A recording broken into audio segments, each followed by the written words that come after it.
Salut à tous, il ne reste plus que quelques jours pour changer sa vie et je voulais vous faire un petit point sur les dernières étapes parce que j'étais en plein dedans moi aussi ces derniers jours et les dernières semaines et ça a pas mal secoué, donc je vais vous faire un petit point là-dessus. Allez, c'est parti.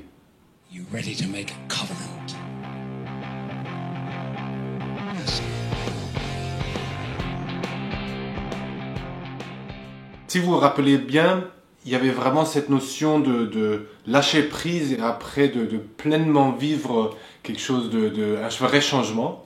Et moi, c'est arrivé, en fait, c'était les 3 dernières semaines, j'étais à Berlin et j'avais ce sentiment vraiment d'accomplissement. Alors, c'est pas forcément toujours lié à quelque chose de concret, mais c'est aussi un état d'esprit où vous sentez que tout s'enchaîne bien, il y a un bon rythme, ça colle parfaitement. Vous avez peut-être des projets qui commencent à se concrétiser, vous avez osé, il y a le retour en fait qui vient, vous voyez un petit peu les résultats de tout ce que vous avez produit. C'est comme ces petites graines que vous avez plantées partout. Et là, il y a les premières graines qui germent. Donc vous voyez vraiment que le fait de prendre soin de la terre, de prendre soin de vous-même, il y a quelque chose qui se passe. Et ça, c'est toujours un moment extraordinaire parce que tant que la graine, elle germe pas et qu'elle pousse pas, on est là, on sait pas trop, on a planté, mais est-ce que ça va donner quelque chose?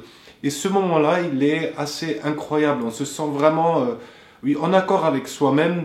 Et moi, j'ai des jolis projets qui vont arriver, qui j'y ai même pas pensé avant. Et ça s'est vraiment fait comme ça, ouais, un petit peu le hasard, comme on dit. Et ces moments-là, c'est un sentiment d'accomplissement. Je crois que c'est le meilleur mot que je puisse dire.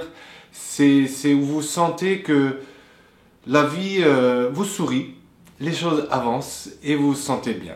Et j'ai vraiment vécu ça pendant 2, 3 semaines, c'était assez long. Normalement, c'est plus court pour moi, mais là, c'était vraiment un moment assez chouette.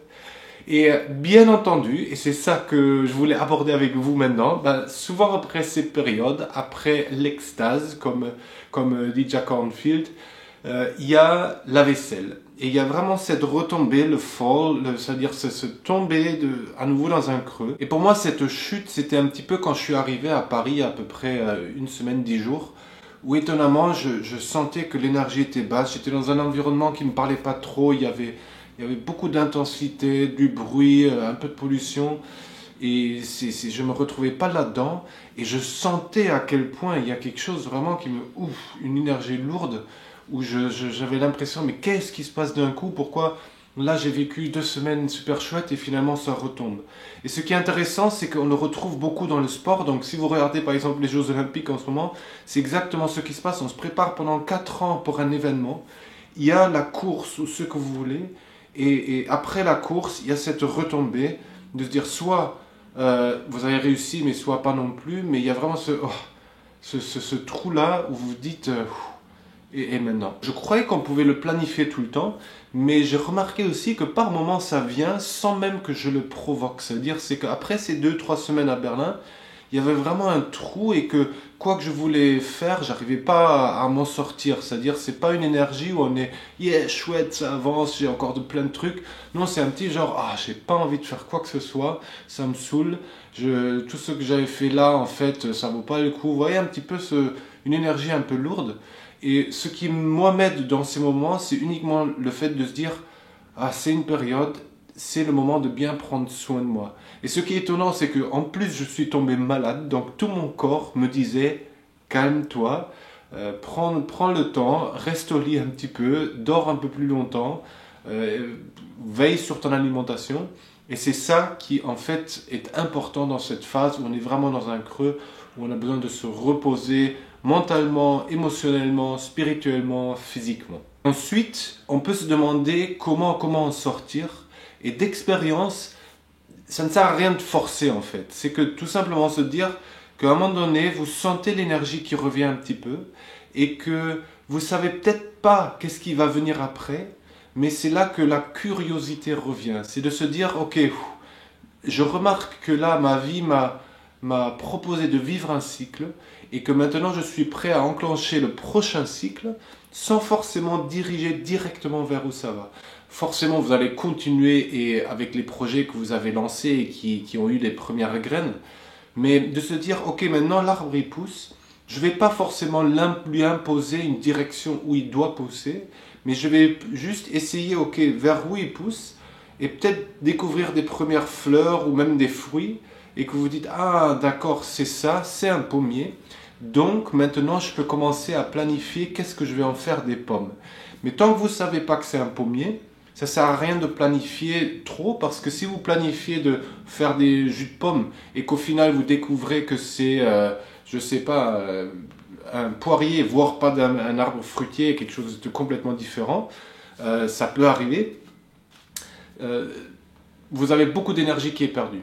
Donc là, une fois que vous avez ce creux, vous dites, ok, là j'ai vécu la première éclosion, il y a quelque chose, maintenant c'est la prochaine étape qui s'enclenche, et je vais tout simplement attendre un petit peu, laisser les choses venir, encore prendre soin de moi, de mon énergie, de pas trop y mettre non plus de volonté, parce que sinon je vais encore plus m'épuiser. Et finalement, ce qui se passe, c'est qu'on retombe en arrière. Au lieu de lentement sortir du creux, on prolonge le creux. Une fois que vous sortez de ce creux, vous allez voir, il y a souvent une prochaine colline que vous avez envie de gravir qui va se présenter, qui va dire « Ah, c'est chouette !» et qui va vous donner un petit peu à long terme la suite des événements. Et ce joli passage-là, normalement, il nous mène à peu près là à 6 mois. Moi, vous voyez, ça s'est passé un petit peu avant. J'ai encore 1 mois et demi, mais je sentais déjà qu'il y avait quelque chose qui était là. Mais que maintenant, le temps d'intégrer ce qui s'est passé et de vraiment construire la suite, ça va à peu près tomber sur les 6 mois. Donc pour moi, c'est à peu près juste. Peut-être pour vous, le rythme, il est un peu différent. De toute façon, moi je dis toujours que la vie, tout se joue dans l'infime comme dans le super grand. C'est-à-dire que ce rythme que je vous propose de découvrir, vous allez le trouver en une journée, voire en 1 minute, voir votre cœur qui bat. Donc c'est exactement ce rythme. Il y en a plusieurs par minute, beaucoup j'espère. Et en même temps, c'est un rythme qu'on peut même voir sur toute une vie, où vous avez à un moment donné cette première colline, vous êtes jeune, vous avez une idée de qu'est-ce que vous avez envie de faire, vous avez peut-être une première réussite, ça marche, facile, super, génial, et après vous dites, bon, ok, maintenant, si je veux vraiment aller au bout, il y a une certaine année de travail et d'engagement pour au final, à un moment donné dans votre vie, voilà, atteindre ce qui peut être l'Everest pour vous. Et une fois que vous l'avez atteint, ben là c'est un petit peu la retraite, on se retrait du monde pour aussi terminer sa vie en paix. Voilà. Ça ne doit pas vous faire peur, mais voilà, c'est comme ça que je vois les choses un petit peu. Ne vous forcez pas à faire quoi que ce soit, soyez juste doux avec vous-même, prenez soin de vous, faites-vous du bien en restant vraiment dans votre bulle un petit peu. C'est ça qu'il faut faire à ce moment-là. Et je ne vais pas justement vous dire répondez à cette question ou engagez-vous là-dessus, parce que ça va se faire automatiquement une fois que vous êtes un petit peu, vous avez récupéré un petit peu de toutes ces émotions. Je vous fais un gros bisou et je vous souhaite 3 très très belles dernières semaines de cette petite aventure qu'on a démarrée il y a 150 jours, je crois, un peu plus maintenant. Ciao!